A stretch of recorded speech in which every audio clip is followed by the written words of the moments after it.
Hello மக்கள் 251வது எபிசோட்ல ஹிருடோராவை போடல அந்த இடமே வெடிச்சு செதறிக்கிட்டு இருக்கு. உன்ன ஓமி நரட்ட எல்லாருமே வெளியே வந்துட்டாங்க. அது என்னடா அவ்வளவு பெரிய சத்தம் சொல்லிட்டு உன்னை யாமடசி சொல்றாரு. அது ஒரு காயோட அட்டாக்னு சொல்லிட்டு இது டைகர் அட்டாக், இது 8 இன்னர் கேட்ல 7th கேட்னு சொல்றாரு யாமடசன்ஸ். நரட்ட காய் இந்த அளவுக்கு பவர்ஃபுல்லான ஆளுன்னு கேட்டுக்கிட்டு இருக்கான். யாமடசன்ஸ் மிரண்டாரு. ஹிருடோரா அட்டாக் வந்து சாதாரண அட்டாக் கிடையாது, ரொம்ப பெரிய அட்டாக். நிறைய ரேடியஸை கவர் பண்ணி அது அட்டாக் கொள்ளும். அதனால எல்லாரும் கொஞ்சம் தப்பிச்சே இருங்கன்னு சொல்லிட்டு எல்லாரும் இங்க இருந்து ஓடுங்கன்னு சொல்லிட்டு இருக்காரு. பார்த்தா ஹிருடோராவை போடல வர பறவை வந்துகிட்டு இருக்கு. அந்த காத்த இவங்களால சமாளிக்கவே முடியல, அவ்வளவுகான தள்ளுது அவங்கள. பார்த்தா கிசமையும் அடிச்சு கிழிச்சு வச்சிருக்காங்க. காய் மாசா நின்னுகிட்டு இருக்கான். பார்த்தா அந்த ஸ்கிராலையும் போக விடல, அந்த ஸ்கிராலையும் கையில தான் எடுத்து வச்சிருக்கான். காய் சொல்றான், டே நகலாத இல்ல உன் கதையை முடிச்சிடும் சொல்லிட்டு இருக்கான். உன்னை கிசமை கேட்கான், அப்பனா அது எனர்ஜி பாம் கிடையாது, அப்படின்னா ப்ளூ ஆரா மாதிரி ஒண்ணு வந்துச்சு, அது என்னன்னு சொல்லி கேட்டுக்கிட்டு இருக்கான். ஹிருடோரா அட்டாக் வந்து டைஜுட்சு அட்டாக்டா, அது ஒன்னும் நிஞ்சுட்சு அட்டாக் கிடையாது, சக்கரால ஒன்னும் சுருள் இருக்குன்னு சொல்லிட்டு இருக்கான். காய் அது சாதாரண பஞ்சு தான், ஆனா அது ஒரு சூப்பர் ஃபாஸ்ட் பஞ்சுன்னு சொல்றான். அவன் ஏரையும் பிரஷரையும் நல்லா போக்கஸ் பண்ணி அடிச்சிட்டோம்னா இந்த மாதிரி ஒரு கம்ப்ரஸ் ஆகி இந்த மாதிரி ஒரு பஞ்சை கொண்டு வரும்னு சொல்லிட்டு இருக்கான்.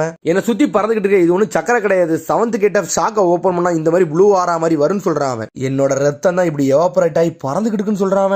உன்னை கிசமை சொல்றான், நான் நினைச்சது ஒன்னு எனர்ஜி பாம்னு நினைச்சேன், அதனால என்னோட ஷார்க்கை வச்சு நான் அப்சர்வ் பண்ணலாம் நினைச்சேன்னு சொல்றான். நான் உன் கூட 3வது தடவை சண்டை போடுறேன், எப்பவுமே ஒரு வாட்டி அட்டாக் பண்ணல, ஒன்னு சர்ப்ரைஸ் பண்ணிக்கிட்டே இருக்கேன்னு சொல்றான். நான் இன்ன வரைக்கும் என்ன உனக்கு ஞாபகமே இல்லைன்னு சொல்லி கேட்டுக்கிட்டு இருக்கான். பார்த்தா காய் மாசா நின்றுட்டு எதுவும் பேச மாட்டான். கையை அசைக்க கூடாதுன்னு சொன்னா லைட்டா தான் அசைச்சான். காய் ஒரு அடி அடிச்சிட்டான். அவனை மூவ் பண்ண கூட சொன்னோம்லடா, எதுக்குடா மூவ் பண்ணு சொல்லிட்டு கத்துறான். காய் உன்னை கிளர்பி சொல்றாரு, டே காய் என்றது தள்ளி போடா, உன்னோட வேற ஒன்னாத்த ரொம்ப அடிக்குன்னு சொல்லிட்டு இருக்காரு அவரு. அதுக்குள்ள பார்த்தா யாமட்சுன்சே வந்து கிசமை லாக் பண்ணி வச்சிட்டாரு உட்சேல யூஸ் பண்ணி. உன்னை வந்து அவங்க சொல்றான், இப்படி இருந்தா ரொம்ப நல்லா இருக்கும், நான் இவனோட இன்டெல் மட்டும் நான் கேதர் பண்றேன்னு சொல்லிட்டு. ஈனோச்சி அளவுக்கு என்னால பண்ண முடியாது, ஆனா இருந்தாலும் நான் ட்ரை பண்றேன்னு சொல்லிட்டு அவன் தலையில கை வச்சு அவங்கள இன்ஃபர்மேஷன் மட்டும் கேதர் பண்ண பாக்காரு அவுபாசன்ஸ். பார்த்தா அவன் மூளைக்குள்ளே போயிட்டாரு அவரு. உன்னை மூளையில உள்ள எல்லாத்தையுமே செலவு பண்ணி வெளியே இழுக்க போறாரு. கிசமையோட சின்ன வயசு காலத்தை கட்டுறாங்க, அவன் மிஸ்ட் வில்லேஜ்ல இருக்க உள்ள காலத்தை. பார்த்தா கிசாமி வந்து ஒரு மிஷனுக்கு போயிருக்கான். பார்த்தா மிஸ்ட் வில்லேஜ் காரணம் கூட பார்த்தா ஒரு பொண்ணு வந்து கேட்கா, கிசாமி நீங்க ஒன்னும் சாப்பிடலன்னு சொல்லிட்டு, நான் நல்லா தான் இருக்கேன், எனக்கு ஒன்னும் சாப்பாடுலாம் வேண்டாம்னு சொல்லி தனியாவே உட்காந்துருக்கான். உடனே இந்த பொண்ணு கேட்கா, கிசாமி ஹோசி கேட்க நீங்க இவங்க கூட வந்து சாப்பிடக்கூடாதுன்னு கேட்டுக்கிட்டு இருக்காவா. உடனே அவன் சொல்றான், எனக்கு ஒன்னும் சாப்பாடுலாம் வேண்டாம்னு சொல்லிட்டு இருக்கான். உடனே மிஸ்ட் வில்லேஜ் காரணம் சொல்றானுங்க, அவங்க கூட எல்லாம் ஒன்னும் பேசாத, அவன மாதிரி எல்லாம் சைபர் கட்டு ஆர்ப்புக்கு வந்து சரிப்பட்டு வர மாட்டான்னு சொல்லிட்டு கத்திக்கிட்டு இருக்கானுங்க அவனுங்க. உடனே இந்த பொண்ணு சொல்றான், நம்ம எல்லாருமே ஒரே மிஷனுக்கு தான் வந்திருக்கோம், ஏன் இப்படிலாம் பண்றீங்கன்னு சொல்லிட்டு. உடனே சாப்பிட்டுக்கிட்டு இருக்கோம் சொல்றான், நம்ம தான் இதுக்கெல்லாம் மூல காரணமா இருக்கும், அவன் சும்மா துணைக்கு வந்தவன், அவனெல்லாம் வந்து ரொம்ப பெருமையா பேச சொல்லிட்டு கத்திக்கிட்டு இருக்கான். கிசமை பக்கத்துல வந்து மிரண்டுட்டான். உடனே அவன் சொல்றான், எனிமி வரத மாதிரி இருக்கு, நம்ம முதல்ல இந்த இடத்த வந்து காலி பண்ணணும்னு சொல்லிட்டு இருக்கான். உடனே அதுக்கப்புறம் கிசாமி அவங்களை அப்படியே பாதுகாத்து கூட்டு போய்கிட்டு இருக்காங்க இருந்து. உடனே இந்த பொண்ணு கேட்கா, கொசிகாகே நம்ம இந்த மிஷன் எல்லாம் முடிச்சது போற நம்ம சாப்பிட போமான்னு கேட்டுக்கிட்டு இருக்கான். அவன்கிட்ட பார்த்தா கிசாமி முழிக்காம பார்த்தா எந்த பதிலுமே சொல்ல மாட்டான். பார்த்தா அவுபாசன்ஸே இப்ப காட்டுறாங்க. பார்த்தா அவன் மூலையில் உள்ள எல்லாத்தையும் செலவு போட்டு வெளியே எடுத்துக்கிட்டு இருக்கான். அதுக்கப்புறம் இன்னும் கொஞ்சம் பழச காட்டுறாங்க. பார்த்தா அந்த டைம்ல வந்து கிசாமி வந்து சவுண்ட்ஸ் ஆஃப் மிஸ்ட் எல்லாம் இல்ல. பார்த்தா சவுண்ட்ஸ் ஆஃப் மிஸ்ட் அவர் ஆள்கிட்ட பேசிட்டு இருக்கான். அவன் பேர் ஃபுகுகி. உடனே அவன் தான் இவனுக்கு ஆர்டர் கொடுத்திருக்கான். உன்னோட மிஷன் என்னன்னா சைபர் கார்ப் டீம் வந்து ஒரு கோடை எடுத்துட்டு வராங்க, அந்த கோடை தான் நீ ப்ரொடெக்ட் பண்ணிட்டு வரணும்னு சொல்லிட்டு இருக்கான். அவன் அந்த கோடை ப்ரொடெக்ட் பண்ணி தான் உனக்கு வேலை, அந்த கோடு மட்டும் எனிமி கையில மட்டும் போயிடக்கூடாது, நீ என்னன்னாலும் பண்ணிக்கோன்னு சொல்றான். அவன் என்னன்னாலும் பண்ணிக்கோன்னு திரும்பி அழுத்தி சொல்றான். அதுக்கப்புறம் அந்த மிஷன் அப்படியே காட்டுறாங்க. பார்த்தா சைபர் கார்ப் டீம் வந்து கோடை கொண்டு போய்கிட்டு இருக்காங்க. பார்த்தா எனிமில அட்டாக் பண்ண ஆரம்பிச்சிட்டானுங்க. அதுக்கப்புறம் பார்த்தா வேற யாரில் இபிகி சென்ஸ் லீஃப் வில்லேஜ்ல இருந்து வந்திருக்காங்க. உங்களோட ஆல்ரெடி நாங்க சுத்து போட்டோம், பேசாம அமைதியா வந்திருக்க, உங்களால வின் பண்ண முடியாதுன்னு சொல்லிட்டு இருக்காங்க இபிகி. உனக்கு கிசமே சொல்றாரு, உன்னை யாரும் தெரியும்டா, நீ ஒரு பிரில்லியண்டான ஆளு, அன்பு பிளாக் ஆப்ஸ்ல உள்ள டார்ச்சர் டீம்ல உள்ள ஆளு தானு சொல்லிட்டு கேட்டுக்கிட்டு இருக்கான். அவன் என் கூட சண்டை போட வரேன்னு சொல்லிட்டு கேட்டுக்கிட்டு இருக்கான். பார்த்தா அவன் பின்னாடி உள்ள நிறைய பேர் சண்டை போட தயாரா இருக்காங்க. பார்த்தா லீவ் வில்லேஜ் எல்லாத்தையும் நொறுக்கி எரிஞ்சுக்கிட்டு இருக்கான் கிசாமி. சடனா பேப்பர் பாம்பை போட்டான், டே எல்லாம் தப்பிச்சு போங்கடா, நான் இதை பாத்துக்கிட்டேன்னு சொல்லிட்டு. அதுக்கப்புறம் பொண்ணு எல்லாருமே தப்பிச்சு போய்கிட்டு இருக்காங்க. ஒருத்தங்க அல்ல மட்டும் குணாய் பட்டுருச்சு, அவனை உயிரோட புடிங்கன்னு சொல்லிட்டு இபிகி சொல்லிக்கிட்டு இருக்கான். பார்த்தா அதுக்குள்ள கிசாமி பேப்பர் பாம்பை தூக்கி போட்டு அவனே கொண்டுட்டான். கிசாமியோட வேலை என்ன, அந்த கோடை தான் பாதுகாத்து கொண்டு போகணும், இவனுக்கு செத்தாலும் பிரச்சனை இல்லைன்னு சொல்லிட்டு. பார்த்தா இபிகி ஒருத்தனையும் அடிச்சு அடிச்சு கீழே உள்ள வைக்காரு. பார்த்தா கிசாமி போற வர அம்பிட்டு வரையும் கொண்டு எரிஞ்சுக்கிட்டு இருக்கான். நீங்க எல்லாம் எனிமி கையில மாட்டீங்கன்னா பெரிய பிரச்சனையாருன்னு சொல்லிட்டு. அதுக்கப்புறம் ஓடி ஓடி வராங்க. பார்த்தா ஒரு மலை முகிட்டு பக்கத்துல வந்துட்டாங்க. அதுக்கு மேல வழியே இல்ல, அவ்வளவுதான் நம்ம கதை முடிஞ்சுன்னு சொல்லிட்டு முடிச்சுட்டு இருக்காங்க அவங்க. உடனே அந்த பொண்ணு கேக்கா, கொசிகாக்கே இப்ப நாங்க என்ன பண்ணட்டும்னு சொல்லிட்டு. உடனே அவன் எதுவுமே பேச மாட்டேங்க, நீ ஒண்ணும் பண்ண வேண்டாம், நான் பண்ணிக்கிட்டேன்னு சொல்லிட்டு. பார்த்தா ஃபுகுகி சொன்னதெல்லாம் யோசிச்சு பார்க்க, சைபர் கார்ப் டீம் வந்து எனிமி கையில மட்டும் போய் மாட்டிடக்கூடாது, மாட்டினாங்கன்னா அது பெரிய பிரச்சனையாருன்னு சொல்லிட்டு. கோடை ப்ரொடெக்ட் பண்ணதுக்காண்டி நீ என்னனாலும் பண்ண சொன்னதுக்காண்டி அவனுக்கு எல்லாமே புரிஞ்சிருச்சு. நான் யாரையும் உயிரோட வச்சிருக்க மாட்டேன்னு அப்பவே சொல்லிட்டு தான் வந்திருக்கான். ஏன் இப்பெல்லாம் பண்றீங்கன்னு சொல்லிட்டு அந்த பொண்ணு கேக்கா. உடனே வந்து கிசாமி சொல்றான், என்னோட ஸ்பெஷல் மிஷனே இதுதான், என்னோட காமரேட கொள்ளுதுன்னு சொல்றான் அவன். பார்த்தா அந்த பொண்ணு செத்து அப்படி மயங்கிட்டா. பார்த்தா அந்த பொண்ணை சேர்த்து கொண்டுட்டான். அதுக்கப்புறம் பார்த்தா அன்பு பிளாக் ஆப்ஸ் டீமே இவனை சுத்து போட்டாங்க. எதுக்குட உன்னோட காமரேடே நீ கொள்ளுதுன்னு சொல்லிட்டு இபிகி கட்டிக்கிட்டு இருக்காரு. ஏன்னா என்னோட கோடை நாங்க ஒண்ணு கூட கொடுக்க மாட்டேன்டா, எனிமி கையில மாட்டோட மாட்டேன்னு சொல்லிக்கிட்டு இருக்கான். நீ டார்ச்சர் பண்ண கண்டிப்பா இவனுக்கு சொல்லிடுவானுங்க, அதனாலதான் கொண்டேன்னு சொல்லிட்டு. நான் இதுல பொழைச்சுக்கிட்டோம்னா உன்னை திரும்பி மீட் பண்றேன்னு சொல்லிட்டு சடனா அதுல இருந்து குதிச்சு தப்பிச்சு போய்கிட்டே இருக்கான் அவன். அதுக்கப்புறம் அடுத்த சீனை காட்டுறாங்க. பார்த்தா கிசாமி ஃபுகுகியே கொன்னு எரிஞ்சுட்டான். என்ன இதுக்கட கொண்டு சொல்லிட்டு அவன் முழிக்கான். சடனா கிசாமி அவசோட தூக்கி போட்டுட்டான். அப்பதான் சாமை கடை அவன் எடுத்திருக்கான். பார்த்தா ஃபுகுகியை கொன்னதே கிசாமே தான். கிசாமி நீ நல்ல வேலை பார்த்துன்னு சொல்லிட்டு ஒரு சத்தம் வருது. பார்த்தா 4th மிசுகாக்கே வந்து வந்து நின்று இருக்காங்க. உடனே ஃபோர்த் மிஸ்கேகே சொல்றான், நான் நினைச்சது கரெக்ட் தான், இவன் வந்து எனிமி கூட வந்து ஏதோ ஒரு பேச்சுவார்த்தை நடத்தினா அது எனக்கு தெரியும் சொல்லிட்டு இருக்காங்க. இப்போ வந்து இந்த சாமியோட இதுக்கே நீ தாண்டா ஓனர்னு சொல்றான். கிசாமி கேட்கா, ஃபோர்த் மிஸ்கேகே நீங்க என்னையும் கொல்லதானே போறீங்கன்னு சொல்லிட்டு கேட்டுக்கிட்டு இருக்காங்க. உடனே வந்து ஃபோர்த் மிஸ்கேகே சொல்றாரு, நீ யாருன்னு எனக்கு தெரியும், இந்த ஊருக்காண்டியும் இந்த நேஷனுக்காண்டியும் நீ என்னெல்லாமோ பண்ற, அதுக்காண்டி நீ கெட்ட விஷயம்லாம் பண்ணிக்கிட்டு இருக்க எனக்கு தெரியும் சொல்றாரு அவர். உடனே ஃபோர்த் மிஸ்கேகே சொல்றான், இந்த உலகம் முழுக்க பொய்யும் பொறாமையும் தான் இருக்குன்னு சொல்லிட்டு இருக்காங்க. உடனே கிசாமி கேட்கா, இது எல்லாமே எனக்கு தெரியும், என்னோட காமெடை நான் கொன்னேன், அது ஹிடன் மிஸ் நிஞ்சால உள்ள என்னோட ஆளே ஒருத்தனை கொன்னேன்னு சொல்லிட்டு இருக்காங்க.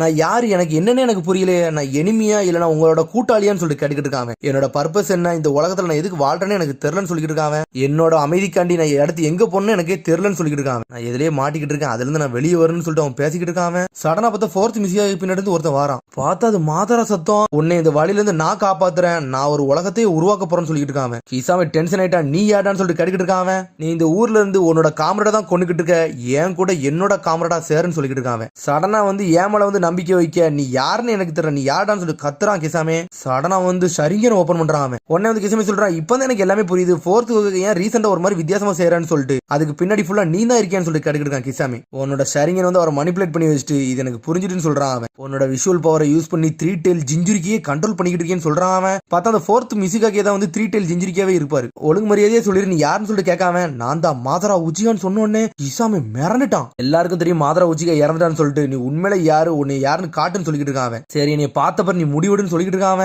அவுபசன்ஸ் வெளியிருந்து பாத்துட்டு இருக்காரு, உண்மையான மாதரா யாருன்னு கண்டுபிடிக்க போறேன், மாதராவா இல்லையான்னு தெரிய போகுதுன்னு சொல்லிட்டு பாத்துக்கிட்டே இருக்காரு அவரு. சடனா வெளியிருந்த கிசாமி அவனாக்க அவனே கடிச்சுக்கிட்டான். சடனா அந்த கெஞ்சுட்சுல வந்து உடச்சு வெளியே வந்துட்டான். உடனே அவுபசன்ஸ் மிரண்டாரு, அவன் இந்த இன்டர்னல் நம்மகிட்ட சொல்லக்கூடாதுன்னு சொல்லிட்டு அவனாக்கே அவன் கடிச்சுக்கிட்டு அந்த கெஞ்சுட்சு வர உடச்சுக்கிட்டான்னு சொல்லிட்டு உடனே நக்கலா சிரிக்கான் அவன். உடனே கிசாமி அதை யோசிச்சு பார்க்கான். பார்த்தா மாதரா அவன் பிளான் எல்லாத்தையும் சொல்லிட்டான். இதுதான் என்னோட பிளான், ப்ராஜெக்ட் சுக்கினோமின்னு சொல்லியிருக்கான் அவன்கிட்ட. இந்த உலகத்துல பொய் பொறாம எதுவுமே இருக்காது, சந்தோஷம் மட்டும் தான் இருக்குன்னு சொல்லியிருக்கான். அதை கேட்டு கிசாமி சந்தோஷப்பட்டிருக்கான். முதல்ல இங்கிறது தப்பிக்கணும்னு சொல்லிட்டு கிசாமி அதெல்லாம் உடச்சு எரிஞ்சிட்டான் உட்சையிலேயே.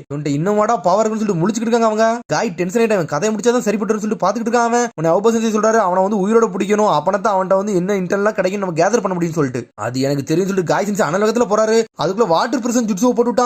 உடனே நாட்ட சொல்றான், இது வாட்டர் பிரசன் ஜுட்சுலான்னு சொல்லிட்டு பார்த்தா அந்த தண்ணிக்குள்ளே வச்சு சம்மனிங் ஜுட்சு வர போடுதான் அவன். ஒளிக்காங்க என்னடா பண்றா ஒண்ணுமே புரியலன்னு சொல்லிட்டு யாமட் செஞ்சு உட்சையில வர இறக்குதாரு ஒரு பக்கம். இட்டாச்சி நீ சொன்னதாண்டா நடந்திருக்குன்னு சொல்லிட்டு அப்படி தண்ணிக்குள்ள வச்சு கிசாமி சிரிக்கான். உடனே அப்படியே பழசை யோசிச்சு பார்க்க அவன். உடனே கிசாமி கத்திக்கிட்டு வரான், உன் கூட தான் இனிமேல் நான் டீமட்டா இருக்க போறேன்னு சொல்லியிருக்கான் அவன். என்னோட பேரு கிசாமி ஹொசிகாகே, செவன்ஸோட மிஸ்ட்ல ஒரு காலகட்டத்தில் இருந்தேன்னு சொல்றான் அவன். உன்னை மீட் பண்ணதுல ரொம்ப சந்தோஷம் சொல்லிட்டு இருக்கான். நீ இட்டாச்சி உச்சிகா லீவ் வில்லேஜ்ல இருந்து வந்திருக்க, அது மாதிரி உன்னை பத்தி ஒரு ரூமர் கேள்விப்பட்ட, நீ உச்சிகார் உள்ள எல்லாத்தையும் கொண்டியாமே, அதெல்லாம் உண்மையான்னு சொல்லிட்டு கேட்காம, உனக்கு எனக்கு ரொம்ப ஒத்து போகும்னு நினைக்கேன், அதனாலதான் உன் கூட வந்து நான் அக்காட்ஸ்கில டீமட்டா இருந்திருக்கேன்னு சொல்றான் அவன். நான் என்ன சொல்ல வரேன்னு புரியுதுல, நம்ம காமரேடே நம்ம ரெண்டு பேரும் மாத்தி மாத்தி கொண்டுகிட்டு இருந்திருக்கோம், அதனாலதான் நம்மள ஒன்னா வச்சிருக்காங்கன்னு நினைக்கேன்னு சொல்றான் அவன் கிசாமி. நீ ரொம்ப பேசுறடான்னு சொல்றான் இட்டாச்சி. நீ என்ன பத்தி நிறைய தெரிஞ்சிருக்கலாம், ஆனா உன்னை பத்தி உனக்கு நிறைய தெரியலன்னு சொல்றான் அவன். நீ எங்க போறன்னு உனக்கே தெரியல கிசாமி, ஆனா எங்கேயோ போறன்னு சொல்லிட்டு இங்க வந்திருக்க, கரெக்ட் தானு சொல்லிட்டு கேட்கான் அவன். கிசாமி மிரண்டுட்டான். இட்டாச்சி உனக்கு ஒரு விஷயம் தெரியாது, அதை பத்தி நான் சொல்றேன்னு சொல்லிக்கிட்டு இருக்கான் அவன். உனக்கு கிசாமி சொல்றான், ஒவ்வொரு ஷார்க் வயதுல நிறைய முட்டைகள் இருக்கும், அதுவே பிறக்கும் போது அவ்வளவு முட்டைகள்லாம் வெளியே வராது, அது ஏன் தெரியுமான்னு சொல்லிட்டு கேட்டுக்கிட்டு இருக்கான் அவன். ஏன்னா அது வயிற்றுல இருக்க ஷார்க்ல அதுகளே நிறைய நிறைய சாப்பிட்டுருங்க, அதனால வெளியே வரையில கொஞ்சமா தான் இருக்குன்னு சொல்றான் அவன். அதனால அது உயிர் பிழைக்காண்டி அது இருக்க எல்லா ஷார்க்கையும் கொண்டுகிட்டு இருக்குன்னு சொல்றான் அவன். கிசாமே அந்த மாதிரி தான் வாழ்ந்திருப்பான், அதை பத்தி தான் அவன் சொல்றான் அவன். இன்னில இருந்து அக்காட்ஸ்கில் நீ நானும் ஒரு டீம் மட்டு, அதனால என்கிட்ட கொஞ்சம் பார்த்தே இருந்துக்குன்னு சொல்றான் அவன். சடனா மங்கி ஷரிங்கன் ஓபன் பண்ணிட்டான். அதே தாண்டா ஓன்ட்ட நான் சொல்றேன்னு சொல்லிட்டு உனக்கு கிசாமே சொல்றான், வா இனிமேல் நம்ம ஃப்ரெண்ட்ஸா இருந்து ஜாலியா இருக்கலாம்னு சொல்லிட்டு இருக்கான் அவன். உனக்கு கிசாமே சொல்றான், நான் கடைசியா உன் கூட சண்டை போடக்கூடாது நான் நினைச்சுக்கிட்டேன்னு சொல்லிட்டு இருக்கான் அவன். உனக்கு இட்டாச்சி சொல்றான், எவன் ஒருத்தன் ஃப்ரெண்டை எதிர்த்து சண்டை போடுறானோ அவன் நல்ல விதமா இறந்ததா சரித்திரமே இல்லைன்னு சொல்றான் அவன். உனக்கு கிசாமே சொல்றான், நம்ம ரெண்டு பேரும் இறந்தாலுமே அதுல ஒரு மீனிங்கே இருக்காது, நம்ம ரெண்டு ஒருத்தலசான ஆளுன்னு சொல்றான் அவன். உன்னை இட்டாச்சி சொல்றான், நம்ம ஒண்ணு மீன் கிடையாதுடா, நம்ம எல்லாம் மனுஷங்கன்னு சொல்றான் அவன். நீ யாராவனா இரு, ஆனா நீ இறக்கும் போதுதான் உனக்கு உன்னை யாருன்னே புரிய வரும்னு சொல்றான் அவன். நம்மள யாரு நம்மளுக்கு புரிய அந்த கடைசி தருவாயில தான் சொல்றான் அவன். அந்த சாவு அந்த மாதிரி தான் இருக்குன்னு சொல்லிட்டு இட்டாச்சி நீ சொன்னது அப்படிதான் சொல்லிட்டு கடைசி நேரத்துல உன் தம்பி கையால சாவையில நீ எல்லாத்தையும் புரிஞ்சுக்கிட்டியான்னு சொல்லிட்டு நினைச்சு பார்க்க அவன். அப்படி எல்லாத்தையும் யோசிச்சு பாத்துக்கிட்டு இருக்கான் அவன். கடைசியில என் சாவு இப்படி ஆகும் நான் நினைச்சு கூட பார்க்கணும்னு சொல்றான் அவன். பார்த்தா அவன் ஷார்க்க வச்சு அவனே செத்துக்கிட்டு இருக்கான். உடனே நருட்டோலாம் மிரண்டுட்டான், என்னடா இப்படி செத்துட்டானு சொல்லிட்டு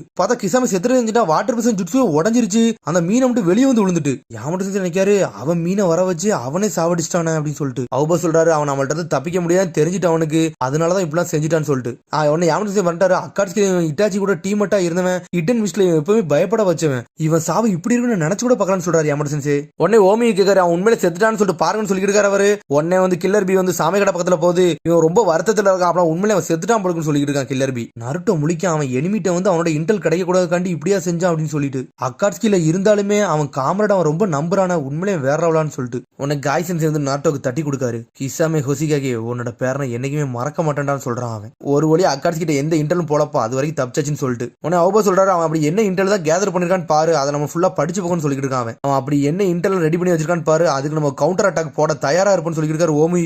சரின்னு சொல்லிட்டு அவரது பேப்பரை திறந்து அடுத்த செகண்ட் தண்ணியா பறக்க ஆரம்பிச்சிருச்சு. பார்த்து எல்லாருமே வாட்டர் ப்ரூஃப் ஜுட்ஸ்ல மாட்டிக்கிட்டானுங்க. அந்த இன்டெல் பேப்பர் மட்டும் அப்படியே பறந்து போய்கிட்டு இருக்கு. இதெல்லாம் பூபி ட்ராப்னு சொல்லிட்டு அவுபா சென்சே கத்துறாரு. பார்த்தா அந்த பேப்பர்ல இருந்து ஷார்க்கா பறந்து வருது. பார்த்தா அப்படியே வந்து அந்த இன்டெல கேதர் பண்ணிட்டு அங்க இருந்து போய்கிட்டு இருக்கு அந்த ஷார்க்கு. அது கடல் நோக்கி தான்டா போகுது, எவனாச்சும் போய் தடுங்கன்னு சொல்லிட்டு இருக்காங்க. பார்த்தா எவனாலுமே அதை உடைக்கவே முடியல. ஆனா காய் சென்சே சொல்றாரு எனக்கு வேற வழி இல்ல, 8 இன்னர் கிட்ட திறந்தாதான் சரிபட்டுன்னு சொல்லிட்டு இருக்காரு அவரு. பார்த்தா அந்த ஷார்க்கு தண்ணியில குதிச்சு போய்கிட்டே இருக்குது. என்ன செய்ய கத்துறாங்க. பார்த்தா அது பாட்டுக்கு போயிட்டே இருக்கு. அதோட எபிசோட் முடியுது. அதுக்கடுத்த எபிசோட் சந்திப்போம். மறக்காம சப்ஸ்கிரைப் பண்ணுங்க, ஷேர் பண்ணுங்க, கமெண்ட் பண்ணுங்க, பெல் பட்டன் நமக்கு மறந்துங்க. See you, bye.